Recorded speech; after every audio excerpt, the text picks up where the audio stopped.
ما فيش دولة في العالم من أكبر الدول. يعني مصر عمي تبون مصر ما فيش دولة في العالم حتى من أكبر الدول. أيوة وأقوى الدول. وأقوى الدول. أبسط الدول لا أبسط ولا واحد. ولا واحدة. بناء 3 ملايين و500 ألف سكنة في هذه البلاد. بالأقل. وين أنت يا أبو بالأقل. زغرق 500 ألف 600 ألف سكن ريفي. لا أنت يا أبو حسن. الفلاحة نتاعنا تطلع. أيوة. والفلاحة مثل ما يقال لا خير في أمة لا تنفع تأكل مما لا تنتج وتلبس مما لا تنسج. أيوة. نلتزم معاكم وحاسبوا. نلتزم معاكم وحاسبوا. حاسبوا عمي تبون. شو بيلتزم معاكم وحاسبوا. أيوة. في نهاية 2025 بداية 2026 أيوة. ما نزيدش نستورد كيلو تاع قمح. الحمد لله. هذه الله يزيدكم يا عمي تبون. حقيقة سيكتفي ذاتيا بالقمح في عام 2026 لن نشتري ولا كيلو. يا أخي ليش أسلوب الخطاب هكذا؟ لماذا يتكلم كلام قهوة؟ يعني باستطاعته يا جماعة أن يقول من الخطط الحكومية المقبلة هو الاكتفاء الذاتي من القمح على 2025-2026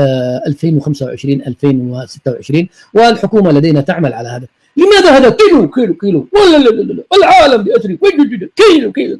لماذا هذا الحركات التبونية الشوشعية يا عمي تبون؟ اخرط برك يا اخي. خرط وين بغيت يا عمي تبون. خرط لك. خرط احنا عادي. ايوه. هذه اللقطة ديال الجمهور. صادوا. شوفوا الجمهور اللي يكبون والجمهور يتفاعل ويصيح لأنه إما أن هؤلاء عسكر وعسكريات عامل لهم أو أن العدد كما رأيت هزيل جدا. والغريب أن عمي تبون قال تحياتنا للذين في الخارج والذي لم يكن له مكان في الداخل. عمل فيها زحمة. عمل فيها أنه مشكل زحمة والخط فاضي. قال تحياتنا للذين في خارج الذي لم يجدوا لهم مكان في الداخل. اللهم لا حسد أن الحاضرين عندي يا جماعة كم عنده 60 أنا قريب 10,000. كملوا 10,000 يا جماعة. كملوا 10,000. كبسوا وعدسوا عشان توصل 10,000 بني آدم يراني الآن ومعظمهم من الجزائر ومن المغرب. وأحيي إخواني المتابعين الكرام في الجزائر. أنا عارف أن أنا قاعد أبرد قلوبكم في الكبيدة ديالكم وأنا عارف أن أنا قاعد أفضح وأنتم ترتاحوا لأنه واحد يستطيع أن يفكك هذا الخطاب التبوني. يصورهم من هنا. ايش يصلح بهنا بالله عليكم. أنا أجي أكلمكم هكذا يا جماعة. هاي ينفع أكلمكم هكذا؟ ينفع شي في لها قيمة هذا ولا لازم الوجه؟ صوروا لي قفاهم. صوروا لي الجماجم من وراء. ما ينفعش. أيوة يا عم تبون. كذلك بالنسبة للشعير. الشعير ألا ليت اللحى كانت شعيرا فنعلفها خيول المسلمين. أيوة. كذلك بالنسبة للمايس في نهاية 2027 أوبريتار أقصاها لازم الزيت نتاعكم والسكر نتاعكم كل شيء يكون جزائري. الزيت فرحان انه الزيت ب 2026 سيكون جزائري والزيت جزائري والسكر جزائري عام 2026 عام 2000. وعادوا يعني ما يكذبش هنا عمي تقول لا يكذب. وكله على نهاية 2025 على نهاية 2026 على نهاية 2027 على نهاية 2027 على نهاية كله في 4 سنين سيطلع الجزائر هذه للفضاء. أيوة. الضعف نتاعنا اليوم راه في اللحوم. المشكلة في اللحوم لدرجة أنهم يأكلون لحوم الحمير. أيوة. أن يستورد اللحوم الحمراء ويستورد اللحوم البيضاء لأن فيه مشكل تاع تغذية الأنعام. شفتوا هنا. ركزوا معي أرجوكم تركزوا معي. شوفوا الخطاب الشوشعي. شوفوا التناقض المضحك. هو يقول انه عنده مشكله في اللحوم. هذا المشكله الوحيده اللي عمي تبون اعترف بها. قال اللحوم ما زلنا نستورد لحوم البيضاء ولا بياكلوا لحم حمار. بياكلوا لحم الحمير. والله واحد ارسل لي انه لحوم الحمير مصرح ذبحها في بعض الاماكن. والله انهم ارسلوا لي صور مقطع كان موجود والله كان موجود وراس الحمار محطوط في المجزره ومعروض للبيع. يقول لك لحم حمار. قد بياكلوا لحم الحمير من كثر هذا. ايش السبب؟ رغم انه عمي تبون قد عدل الاغنام والابقار بالدرون ورقمن البقر والغنم وكل حاجه إلا أنه ما زالت مشكلة اللحوم. مشكلة اللحوم ليس لأنه ما فيش غنم، لا، وليس لأنه ما فيش بقر، لا لا لا، وليس لأنه ما فيش ماعز وجاموس، كل شيء موجود. المشكلة عنده في العلف. تخيلوا، المشكلة في العلف. الرجال قال أنه سيكتفي ذاتيا بالقمح، لكن عنده مشكلة في العلف. سيكتفي ذاتيا بالزيت وعنده مشكلة في العلف. سيكتفي ذاتيا بالسكر وعنده مشكلة في العدس. وعنده أكبر دولة في السكن وعنده مشكلة في العلف. علف، تعرفوا ما هو العلف يا جماعة؟ مخلفات. العلف هذا أرخص حاجة. العلف هذا أرخص شيء، أبسط شيء. يعني هذه بقايا القمح وبقايا القصب وبقايا السكر والأعشاب وهكذا، يجمعوهن ويعملوا منهن علف للبقر. عمي تبون عنده أزمة في العلف، بينما اكتفى في كل شيء. قد بيصنع سيارات وأدوية وكل شيء وصنع، بس عجز عند العلف. وصل له عند العلف والعقلية التبونية الفذة وقفت. يا أخي رأيتم يا جماعة أنتم خطاب أغرب من هذا الخطاب؟ رأيتم يا جماعة تناقض مثل هذا التناقض؟ الأدوية نحن الأولى أفريقيا، والسيارات قد بنصنع سيارات، والقمح قد إحنا خلص معنا قمح، والسكن العالم بأسره يحسدنا، والزيت والطماط والبطاط والشعير والكل إلا اللحوم لأنه ما عندناش علف. والله يا جماعة أن أبسط حاجة في الدنيا هي علف الغنم والبقر، أبسط حاجة في الدنيا. لأني تأتي قلت لكم بعد الحصاد، أنت قلت أنه عندك أكبر موسم حصاد في العالم، أين مخلفات هذا الحصاد؟ هو طبعا بالذكاء الاصطناعي كما رأيتم عملوا حصاد ضخم. طيب أنت عندما تستخرج القمح يوجد هناك مخلفات، يقوموا هنا في بريطانيا يجمعوهن كذا في مربعات ويوزعوهن على البقر والغنم تأكلهن. العلف يعني قوة ضاربة، عندهم مشكلة في العلف، عندهم مشكلة في العلف. والله العظيم أنكم بحاجة إلى علف. تبون ومن يسير على مسيرة تبون ومن يصدق تبون، أنتم المفروض هكذا نحطكم في اسطبل وندي لكم علف، نجيب لكم علف تعتلفوا وتأكلوا. لأنه يعني ما كيف بتصدقوا هذا الكلام أنتم؟ وأنا ما عارف كيف بتصدقوا. أيوة، نعطيكم كلمة شرف. كلمة شرف فريد شوقي. كلمة شرف فريد شوقي معناته والله ما عنده شرف. الرئيس الجمهوري الذي يقول لشعبه نعطيكم كلمة شرف أو يقسم بالله أو يحلف يمينا فاعلموا أنه كذاب. حتى وإن قال لكم الحمد لله ربي ما دارش في الكذب، حتى وإن قال هكذا هو خراط. أيوة، أن العهدة هذه، أيوة ستحلكم هذا العهدة. هي انتخبوني بس، انتخبوا عمي تبون، والله وعد شرف كل مشاكلكم حتى مشكلة العلف ستزول. نقضي نهائيا على ايش يا عم تبون؟ قضية العلف. الله أكبر.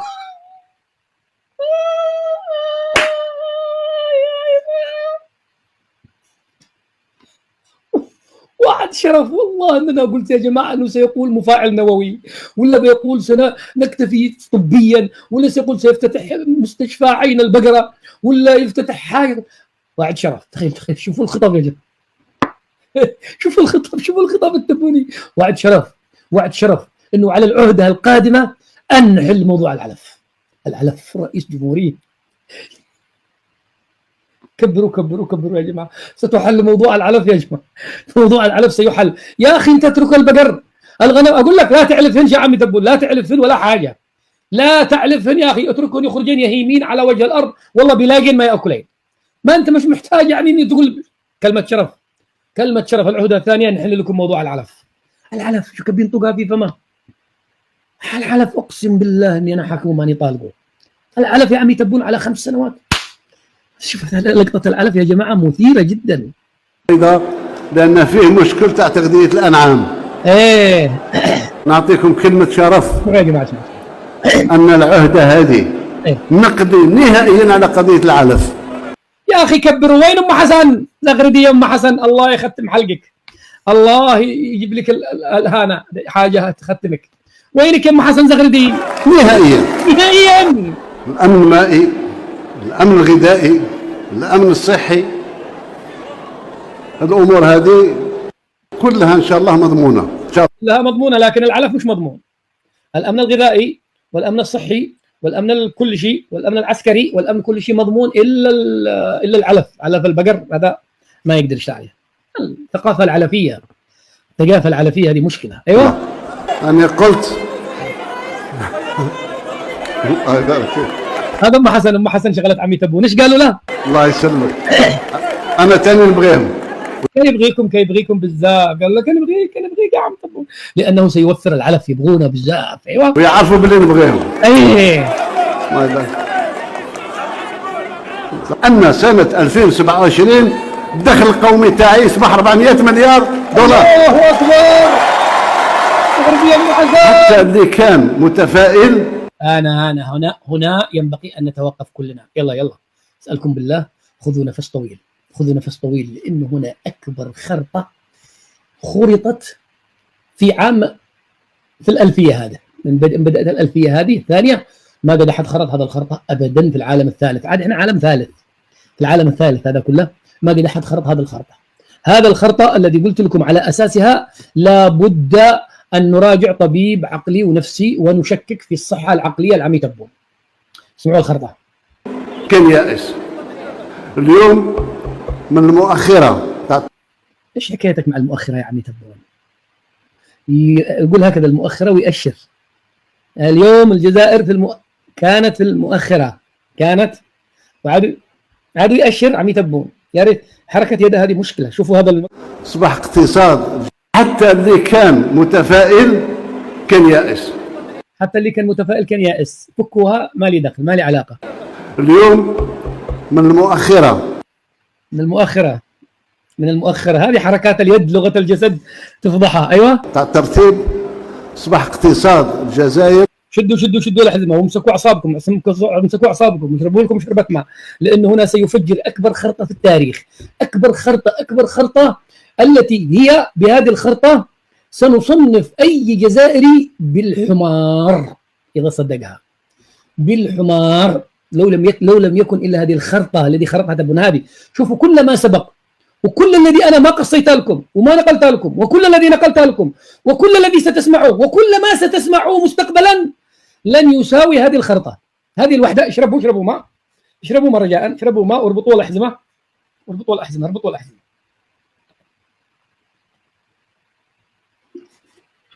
الخرطة كبيرة، هي الذي خلتني أعمل هذا اللايف كله. هي يا عم تبون. أيوة هو الاقتصاد الثالث في العالم. الاقتصاد الجزائري هو الاقتصاد الثالث في العالم. خلينا نرجعها عشان تسمعوها كاملة. حتى اللي كان متفائل كان يائس. اليوم من المؤخرة تاع الترتيب أصبح اقتصاد الجزائر هو الاقتصاد الثالث في العالم، وما جاش هكاك. على مسيري أنا دوخت، أنا مصروح. غلط يا ناس، صحوني وأنا نايم، تقولوا لي أقوم أسمع، وكيف أسمع وأنا نايم، وكيف أسمع وأنا نايم.